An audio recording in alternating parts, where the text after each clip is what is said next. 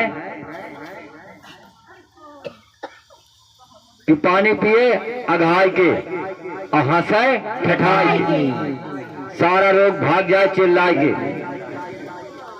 सीधा फार्मूला कि पानी पिए अघाई के और हंसे ठठाई के, सारा रोग भाग जाए चिल्लाए के। और ना भाग जाए तो हमको बताओ, लेकिन खुल के हंसा तो खाली मुस्कियाए से काम न चले। जब खुल के हंसे तो जो फेफड़ा है फड़ फड़ फड़ फड़ जब करिए तो सब रेसा बलगम हट के नीचे आ जाए, सारी बीमारी धर। और हाथ से ताली बजाओगे तो इक्वा प्रेशर बनता है। 72,000 नाड़ियां हैं जिसमें खून दौड़ता रहता है, और कोई भी नस ब्लॉकेज है तो खुल जाएगी। क्योंकि झुंझुनी पकड़ा था कहा जे करे पकड़ हाथ उठाओ, और पकड़ा तो ढेर जने की ताली बजाओ में हाथ दिक्कत होती है। जकरे झुंझुनी पकड़ा तो जान लिया कि ब्लॉकेज है, खून रुक रहा है। ठीक है कि नहीं? तोरे पकड़ा था झुंझुनी पकड़ा था, तोरे पकड़ा था। ढेर मरीज बैठा है हम जानते हैं, लेकिन दवा करना कराओ पर है, हमें कौन पैसा लगेगा है? ठीक है ना? अब खुल के हंसा, जोर से ताली बजाओ। ठीक है? हरिओम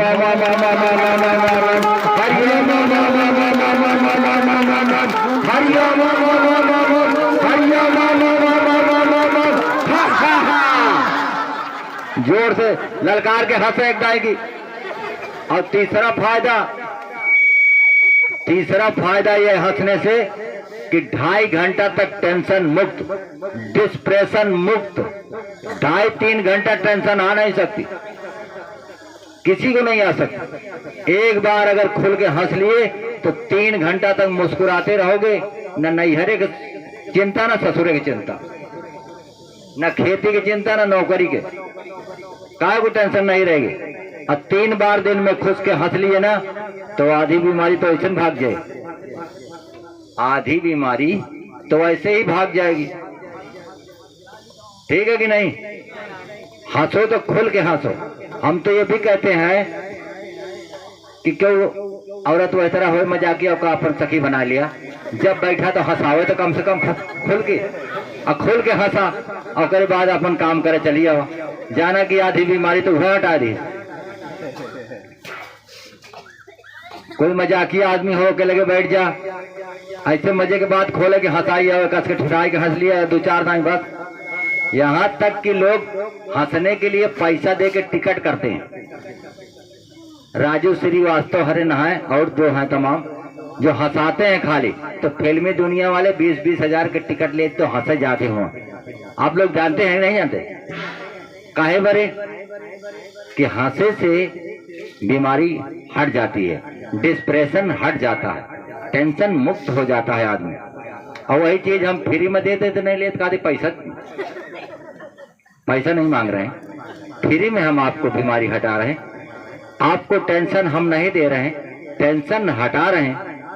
टेंशन तो तब देंगे जब पर्ची वाले बाबा बन जाएंगे, तब जब पर्ची में लिख देंगे कि तुम्हारे पड़ोसी ने भूत किया है, तोहरे हिया रुपया गाड़िया है, तुहार नंद खिया से आवा है, तोहरे सास ई चीज ला रहे उचित। जब टेंशन दे देंगे पर्ची में लिख के तो रात भर खाली वह टेंशन चले कि बाबा तो लिखते हैं यहाँ आवा कहाँ से, ये हमारे देवरनिये के है हमारे ऊपर। अपनों का टेंशन, आदमी को टेंशन, रात भर टेंशन में पड़ा रहा। 4 दिन टेंशन किया, अपने आप मोड़ पिरा लगता कहीं एक भैरव और आएगा लगता है। अब तो मोड़ पिराता है टेंशन से। इसलिए मैं टेंशन मुक्त रखना चाहता हूं, किसी को टेंशन देना नहीं चाहते। सिर्फ एक उद्देश्य है हमारा कि आप महाराज के यहाँ आइए और अपना सारा दुख महाराज के चरणों में रख दीजिए और यही कहिए कि हे महाराज, आपकी कृपा ऐसी हो जाए कि इस घर से दोबारा दूसरा घर हमें देखना ना पड़े और यही हमारा दुख कट जाए। यही विनती कीजिए और कुछ नहीं, कि महाराज यहीं से आने से हमारा आपके दरवाजे से मेरा दुख कट जाए, कि दूसरा घर हमको देखना ना पड़े। बस यही एक अर्जी लगाइए और भगवान का कीर्तन कीजिए, आपका दुख अपने आप कट जाएगा। महाराज की कृपा होगी तो निश्चित कट जाएगा।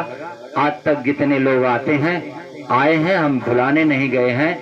जिसका भला हुआ है वो उसी ने बताया है और सबका दुख कटता जा रहा है। थोड़ा समय जरूर लगता है लेकिन दुख सबका कट जा रहा है। जय जय श्री राधे, जय जय श्री राधे, जय जय श्री राधे, जय जय श्री राधे, जय जय श्री राधे। जय जय श्री राधे। अब आप लोगों को मोती वितरण होगा और किसी को अगर इमरजेंसी दिक्कत है तो अर्जी दे सकता है। बताइए, बोलो क्या कह रहे हो?